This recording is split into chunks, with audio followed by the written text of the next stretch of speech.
இது நம்ம கிச்சனில் இன்றைக்கி என்ன பண்ண போகிறோம்னா குழக்கட்டைக்கு மேல் மாவு அரைக்க போயிடும். இதுக்கு பச்சரிசி, நான் மாவு பச்சரிசி எடுத்துட்டுருக்கேன். நீங்கள் எந்த அரிசி வேணாலும் எடுத்துக்கோங்க. மாவு பச்சரிசி சாப்பாட்டு அரிசி தான் எடுத்துக்கணும். மாவு பச்சரிசியை ஒரு 5 hours ஊற வச்சுட்டு களைஞ்சி இதில் நான் போட்டிருக்கேன்.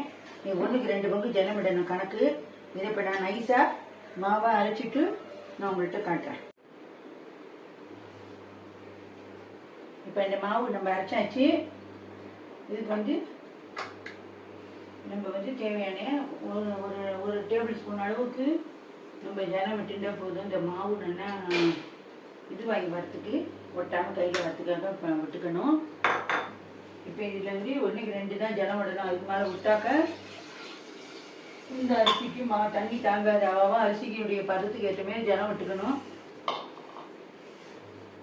இப்போ இது நல்லா கொதி வரணும். இந்த தண்ணி இதில் 1 டம்ளர் ஜலம் விட்டுருக்கேன், எண்ணெய் விட்டுருக்கேன். இது நல்லா கொதி வந்த உடனே இந்த மாவை மேல் மாவுக்கு இது கிளறணும். இந்த மாவு உப்பு கொழக்கட்டைக்கும் வச்சுக்கலாம், வெள்ளை கொழக்கட்டைக்கும் வச்சுக்கலாம், எள்ளு பூரணம் பண்ணலாம், தேங்காய் பூரணம் பண்ணலாம், கடலை பருப்பு பூரணம் பண்ணலாம், எந்த பூரணம் பண்ணினாலும் இந்த மேல் மாவு இது யூஸாக இருக்கும். இந்த மேல் மாவு பல மெத்தடில் பண்ணலாம். அரிசி ஊற வச்சு களைஞ்சி உணர்த்தி அதை அரைச்சி சலித்து அதை எடுத்து வச்சுட்டு அதில் கூட பண்ணலாம். இப்போ இந்த மாரி கலரையும் பண்ணலாம். அவனுக்கு எது சௌரியமோ எது ஒத்து வருமோ இந்த மெத்தடில் பண்ணிக்கோங்க. பல மெத்தடில் பண்ணலாம். இப்போ இது நல்லா தண்ணி கொதி வரணும். கொதி வந்தோடனே பார்ப்போம்.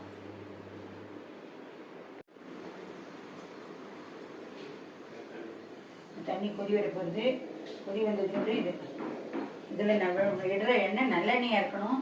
நல்லெண்ணெய் விட்டுட்டு தான் கொழக்கட்டை மாவுக்கு இருக்கும். இந்தமாரி சொப்புலேயும் பண்ணலாம், இது ரெடிமேடாக விற்கிறது. இதுலேயும் பண்ணலாம். இது அழகாக இருக்கும் பார்க்கறதுக்கு. பண்ணினோம்னா கையிலையும் சொப்பு பண்ணி இடலாம். இப்போ ஜலம் கொதிச்சு வச்சு நம்ம இதை சிம்மில் வச்சுக்கிறோம். சிம்மில் வச்சுட்டு இப்படியே ஒட்டிகிட்டே இதை கடாறணும்.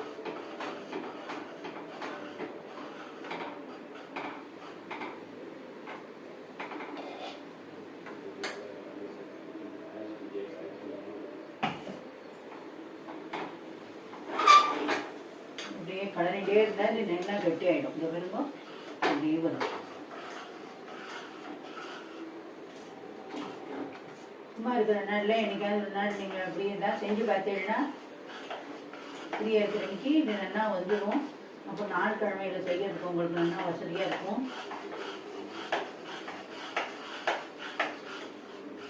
பெருசாக வச்சு கலராதிங்கோ, கட்டி தட்டி போயிடும். சிம்மில் வச்சு கலரிங்கன்னா உங்களுக்கு நல்ல வசதியாக நல்லா கலர்றதுக்கு வரும். நல்லா திரண்டு வரும். அதுவே நல்லா திரண்டு வரும். நல்லா நல்லா இதை கலரி ஆறி